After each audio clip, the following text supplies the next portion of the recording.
O sa amin sa City ug sa amin sa Occidental ug sa tanan nga tanaw kanato karon pinaagi sa Facebook page ug YouTube channel sa AONC. Kumusta mo? Maayong adlaw. Ako si Dazzle Motikson. Kini ang Ozamis Today.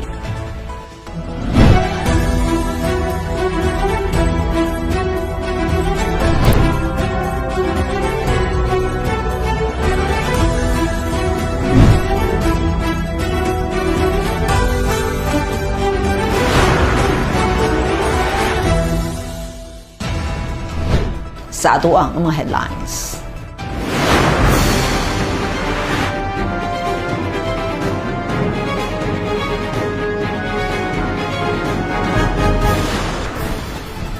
Mayor Andy Waminal ug Asinso Ozamis team may turnover sa dugang pang proyekto nga magserbisyo sa katawhan bisan pa sa mga barangay sa kabukiran.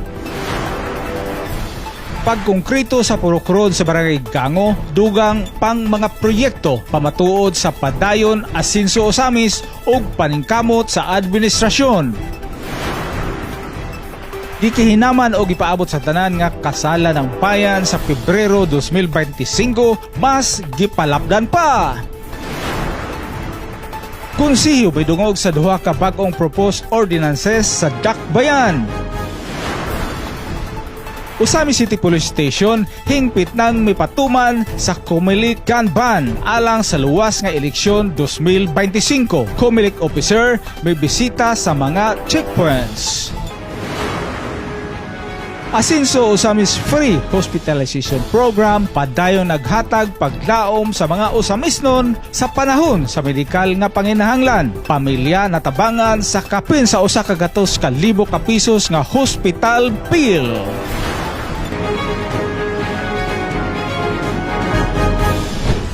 Aniyang maritalya sa Ozamis Today.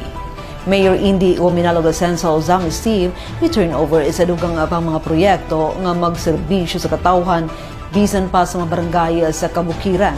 Ang good news ning report.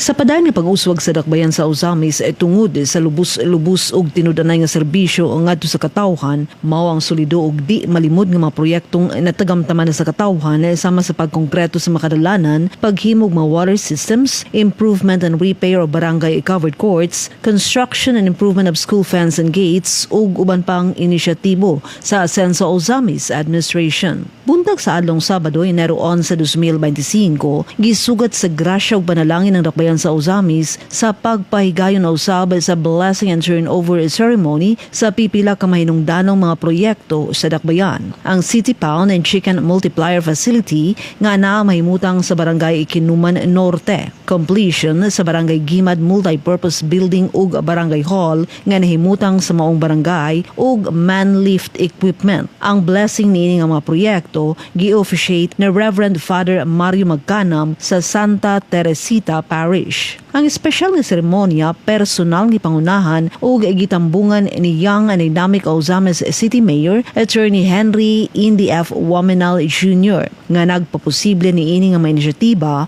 uban sa ligon nga suporta sa amahan sa probinsya, very hard working Governor Attorney Henry S. Waminal ug si 2nd District Representative Congressman Sancho Fernando Ando F. Waminal. Kauban ni Mayor Andy atul sa blessing and turnover sa Executive Consultant to the Mayor, Attorney Sama and Norman Fuentes. Mga sakop sa sangguniang panglungsod nga gipangunahan ni Vice Mayor Simplicia Bebineri, Kinuman Norte Barangay Captain June Ignacio, Gimad Punong Barangay Christy May Acanio ug uban pa. Sa mensahe ni Mayor Andy atul sa gipahigay nga short program sa bagong multipurpose building sa Barangay Gimad, gipasabot ni ini ang kahinungdanon sa mga proyekto nga gi-turnover. Matud pa niya, ang City Pound nagtumong nga mahinlo ang syudad gikan sa mga stray dogs and cats nga maoy usa sa mahinungdan sa madisgrasya sa kadalanan nga maoy kasagarang gimulo sa mga motorista. Turnover ta dito sa ako ang bag-o nga City Pound. Kaya usa ka concern karon sa mga lumulupyo sa syudad,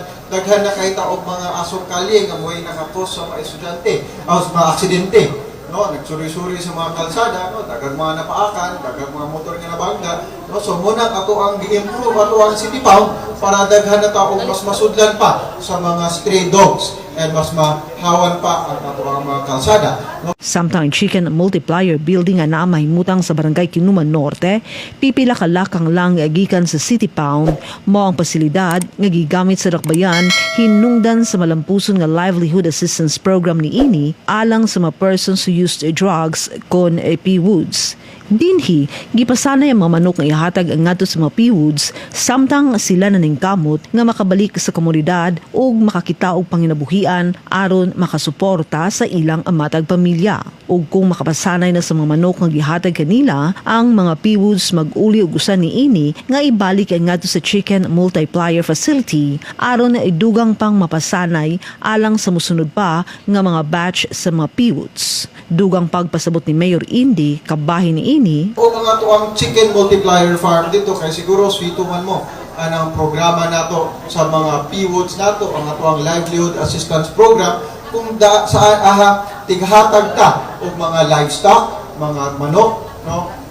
Basta mahimo na sila limpyo, wala na sila gabalik sa mga dating binuhatan kapag gamit og illegal nga droga. Ang ato alang ipangayo nila ana is that ang manok nga ilahang nadawat, no, ilang alagaan o kung makaanak na kini, no, iuli nila na sa ato ang usa ka anak, no, kana na pong ilang giuli mo ato ang alagaan para ihatag na pod puhon sa sunod nga batch ng mga P-Woods. Nabinisyon usab sa barangay Ikinuman Norte ang man-lift equipment sa dakbayan. Usa ka specialized nga gamit aron maggamit sa personnel sa LGU nga maghimo og trabaho sa tag-as nga mga lokasyon. Sa ato ang man-lift na mo'y makatabang sa ato paglimpyo sa mga kahuyan, sa mga kakahuyan, sa mga wires.